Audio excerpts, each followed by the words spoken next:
我觉得很多人就是很怕咳嗽，就是一咳一咳咳得很难过，然后又常常咳不好。那中医是怎么样看待咳嗽的呢？这个咳嗽是因为什么原因造成的咳嗽？其实很多人会不清楚哦。是。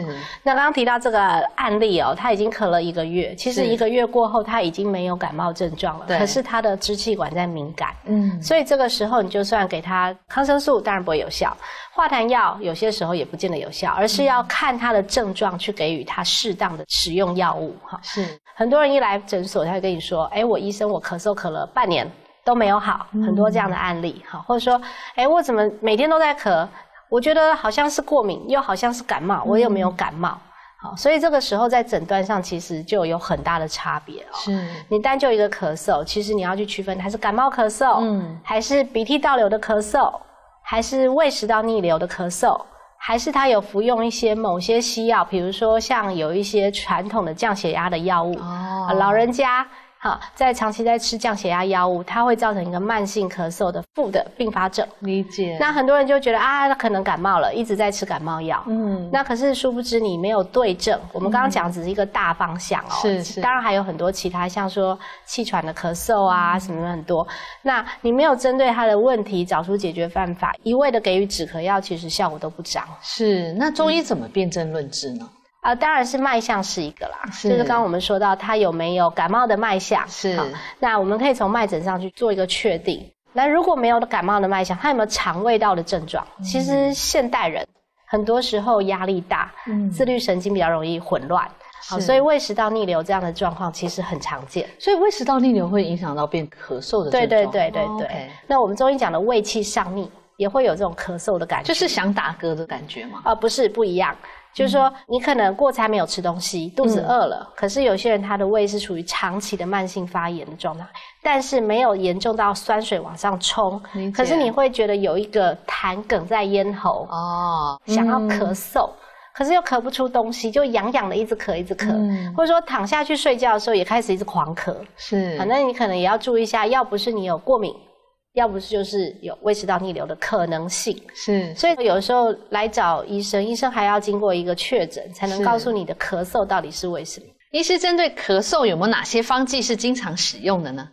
这个说到这个中药的方剂治疗咳嗽就非常多种，像我们耳熟能详，像是止嗽散、定喘汤、麦门冬汤，是。百合固金汤，是。像麦门冬汤跟百合固金汤都是比较偏向于燥咳。风燥的咳嗽，我们一听百合就知道它是属于比较润的药，那麦门冬也是比较润的药材，所以针对比较干性的咳嗽，是。那止嗽跟定喘它就没有一定哪一种了啦，它主要目的就是不要让你一直咳。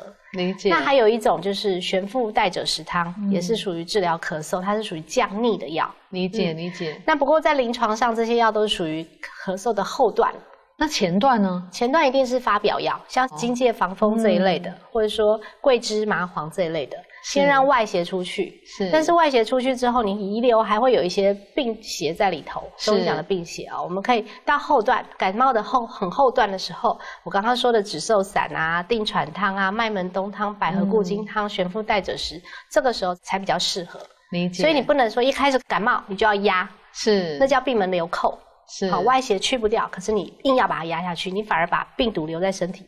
所以中医的一个概念其实是让那个病毒先离开，然后我再来治疗我里面受伤的部分。对，其实中药的原理精神很重要，叫因势利导，顺势而为。我们不要跟它做对抗。大部分的人现在觉得感冒好像要吃抗生素，其实在中医的概念里头，我应该要把它病邪带走，顺势带走。然后增强我自身的抵抗力，让我自己的免疫系统去抗敌嘛。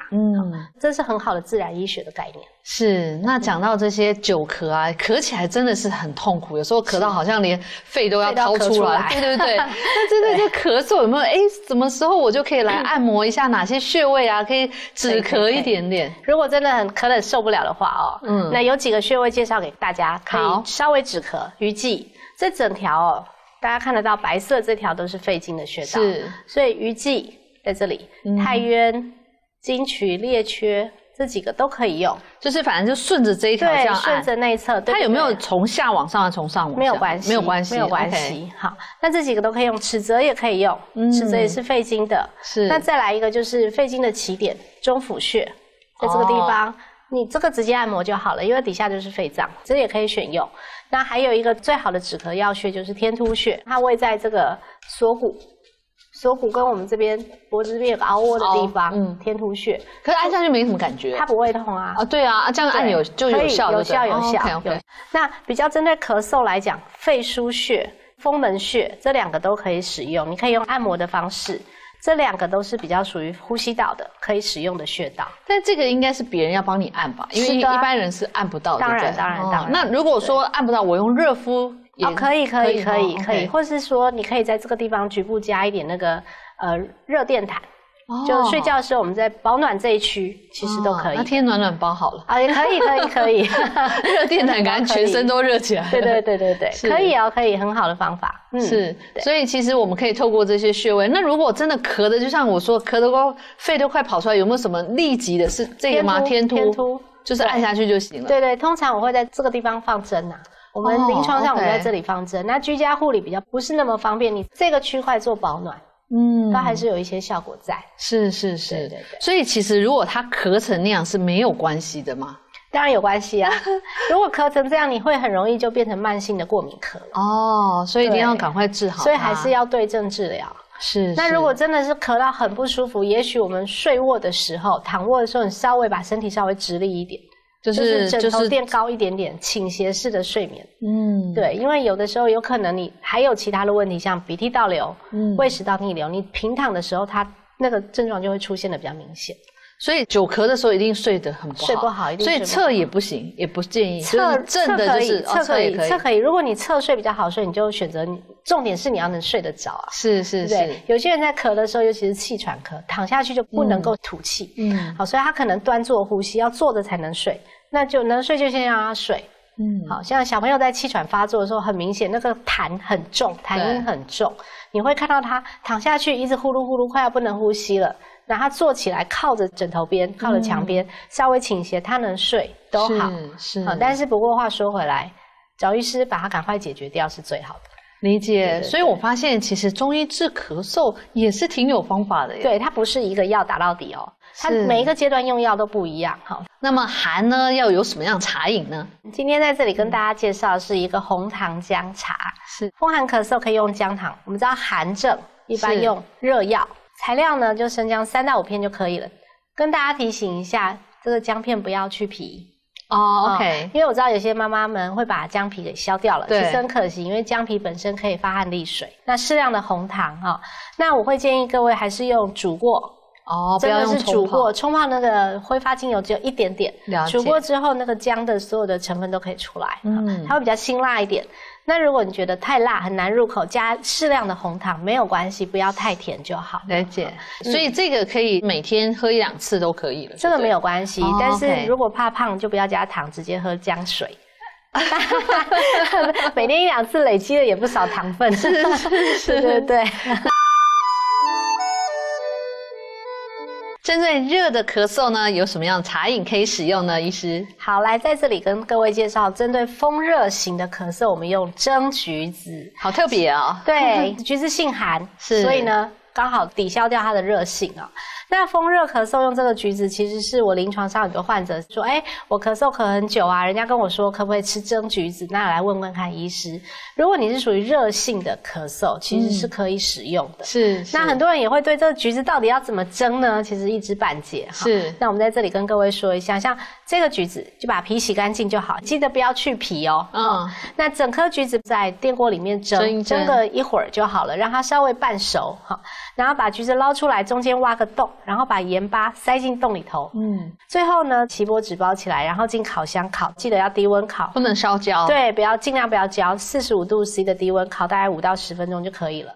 那拿出来吃的时候，当然要剥橘子皮，那还温温热热的，其实还蛮舒服的。是，这是蛮特别的。我想它听起来就很好吃的样子，所以咳嗽人如果吃这，可能心情也很开心。答对，要开心，生病比较快好。是。那除了寒跟热，那还有一个是燥嘛？对。那燥的话，有什么样的茶饮可以介绍呢？好，今天跟各位介绍一个风燥咳嗽哦，我们选的是冰糖炖水梨哦，因为燥咳其实在季节交替的时候，或是一些老人家常年的咳嗽，属于燥性的咳嗽，我们就用比较滋阴润肺的，像水梨这样的东西去处理它的症状。那材料很简单，就一颗黄皮水梨，要粗皮这种黄皮的水梨跟少许的冰糖哦。那做法呢，我们把梨子洗干净之后，家里有那种机器，对，直接中间卡下去，它这中间的芯就不见了那种也可以。那反正横竖你只要挖一个洞出来塞入冰糖几克之后，再把它梨子合起来，然后把左右用牙签固定，再放到电锅里面隔水蒸个30到60分钟之后，到水梨出水了，已经变成透明状的时候，你再拿出来。那吃的时候可以用汤匙再去把里头的梨肉挖出来，其实口感是非常的滋润的。是，这一道是我自己也非常爱的。虽然没有咳嗽，但平常还是可以吃啊，当成一个甜点来吃也蛮好的。对，老人家小朋友其实对这一道应该都还蛮能接受。是因为它梨子就变成软软甜甜的。是。那么什么样的水果是不适合风寒型咳嗽的人来食用呢？好。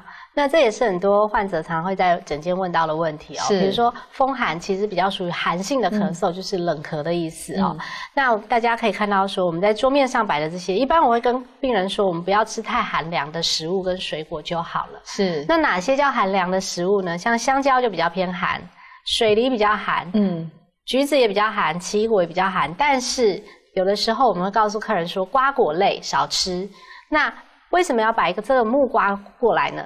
它也是瓜，但是它不是属于这一系列的寒性食物。OK， 它是瓜里面特别的，比较特别的。那比较寒的瓜，像是西瓜、哈密瓜、香瓜，这些都是比较属于风寒型咳嗽不适合的，因为它太冷了。是，你可能在吃了之后，你可能咳得更严重。是，可是木瓜除外。所以木瓜是可以吃的。对，木瓜可以吃。如果你喜欢吃木瓜的瓜的话，这个是 OK 的。哇，对。其实感冒的时候或咳嗽的时候多吃水果也是好的吗？是啊，补充维他命 C 啊，要新鲜的水果。是，理解。那么热型的咳嗽什么样的东西要少吃呢？好，既然提到是化热型的咳嗽，当然就热性的水果不要吃，热性的食物水果尽量少碰。那比如说我们这边放一个代表性的小茴香，它其实不是只有小茴香啦，包括胡椒、辣椒、花椒这一类比较属于辛辣热性的，就是我们在煮饭的时候不小心会很容易加进去的这些，尽量避免。然后还有龙眼，这个应该不会有人在这时候吃龙眼。对，如果你它已经是黄色的，尽量喉咙痛吃这个会更燥。是。那再来就人参。那其实人参它品种很多啦，很多客人会问说，那我可不可以吃花旗参、粉光参、花旗参？粉光参、花旗参原则上它是白的 ，OK 的，这个反而对呼吸道、支气管的保养是有帮助的。是。那但是你看到牌面上摆的这个是红的，高丽参、红参、石柱参，它都是红色的。